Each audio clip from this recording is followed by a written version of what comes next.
लड़कीबाज पड़ोसी। ये हैं मिस्टर मनसुख। उम्र 60 साल। वैसे तो इनकी उम्र है राम नाम जपने की, पर मनसुख दिन रात अलग अलग लड़कियों का नाम जपते रहते हैं। अरे लड़की, सुन तो, तेरा नंबर क्या है? अंकल, अभी तो आपका नंबर है। अर्थी बुक कर लो अपने लिए।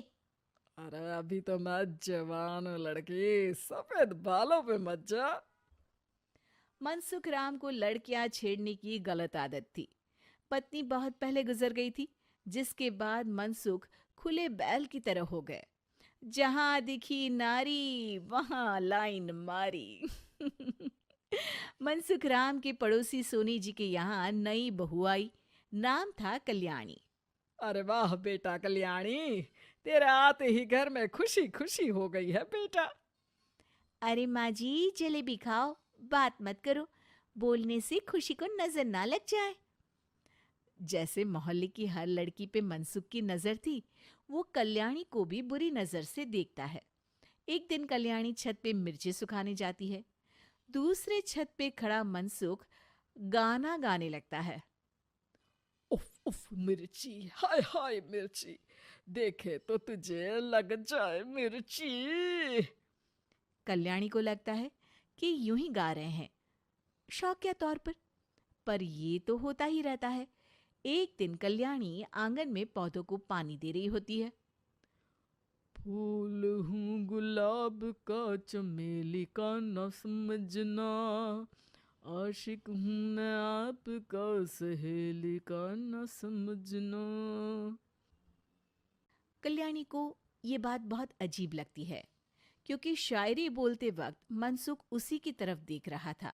वो अंदर जाती है और अपनी सास को कहती है, ये जो हमारे पड़ोसी हैं। अरे दूर रहना उससे। हाँ, दूरी रहूंगी, पर ये थोड़े अजीब नहीं है? अरे अजीब, आवारा, ठरकी, पता नहीं क्या क्या आदमी है वो। हर लड़की पर नजर डालता है वो। उसकी उम्र की वजह से कोई उसे कहता नहीं। बाकी उसे आसपास रखना भी नहीं चाहिए। अरे पर ऐसे थोड़ी ना चलेगा, एफआईआर करवा देनी चाहिए। हवालात में हवा और लात खाएंगी तो समझ जाएंगे। अरे यही तो दिक्कत है ना समाज की। जिसके साथ दिक्कत होती है उसको भी समाज गुनहगार समझता है। लड़की अगर बोल दे कि फलाने ने मुझे छेड़ा है, तो कुछ लोग तो ये कहने लगते हैं कि लड़की की भी रजामंदी होगी ही। ये तो है, पर कुछ तो करना ही पड़ेगा। नहीं बेटा, कुछ मत कर। जबरदस्ती हम किसी से लड़ेंगे नहीं। हमारा परिवार इज्जतदार परिवार है। कीचड़ में जाएंगे तो हम भी तो गंदे हो जाएंगे ना। लेकिन सासू माँ, कीचड़ में जाए बिना गंदगी कैसे साफ होगी? अरे बेटा, मैं तो यही कहूंगी कि तू नई बहू है। अपना रुतबा बना बाकी औरतों में। अपनी समझदारी से, अपने काम से इन चक्करों में मत पड़ बेटा। बहू सास की बात ना चाहते हुए भी मान लेती है। और कई ऐसे मौके आते हैं जब मनसुख बहू पर उल्टे कमेंट्स करता है। जैसे एक दिन जब बहू छत पर सफाई कर रही होती है तो मनसुख छत पे आकर गाना गाने लगता है। तेरा ध्यान किधर है, तेरा हीरो इधर है, तेरा हीरो इधर है। मेरा ध्यान तो आपकी हरकतों पे ही है। थोड़ा आप भी ध्यान दो कि क्या कर रहे हो आप। अरे बहुत तीखी हो, और मुझे मिर्ची पसंद भी है। अरे वाह। बुढ़ाओ कहीं के। बहू वापस अपने कमरे में नीचे चली जाती है। वो किसी को बताती नहीं है कि आज मनसुख ने उसे क्या कहा, ताकि घर में टेंशन ना हो। एक दिन बहू घर के बाहर रोड पर ठेले वाले से सब्जी खरीदने जाती है। भैया, प्याज के भाव कम करो ना, बिना प्याज काटे ही रुला दोगे वरना।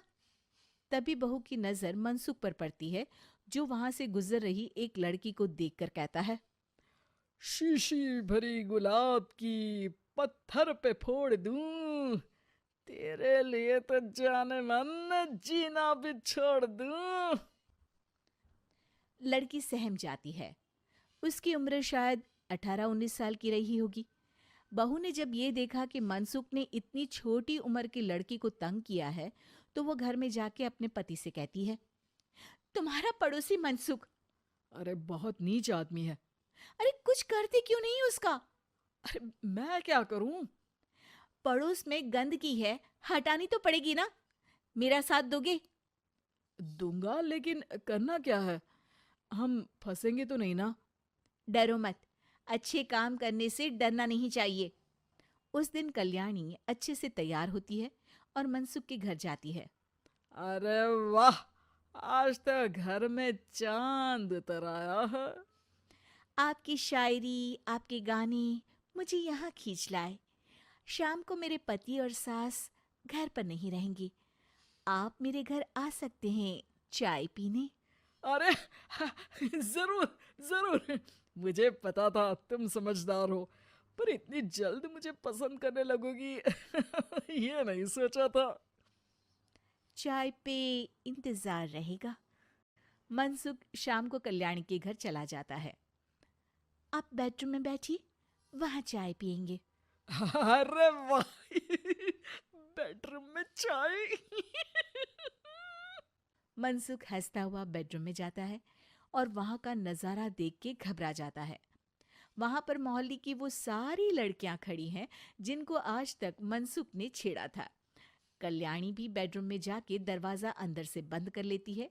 अब बेडरूम से सिर्फ डम डम डिशम डिशम की आवाज आती है और बीच बीच में मनसुख की चीखें भी सुनाई देती हैं। अरे माफ कर दो बिटिया, अरे नहीं नहीं नहीं, अरे डंडे से नहीं, अरे अरे लग जाएगी, अरे आई। बेडरूम का दरवाजा खुलता है और मनसुख की हालत एक लुटे फटे कौवे जैसी हो जाती है।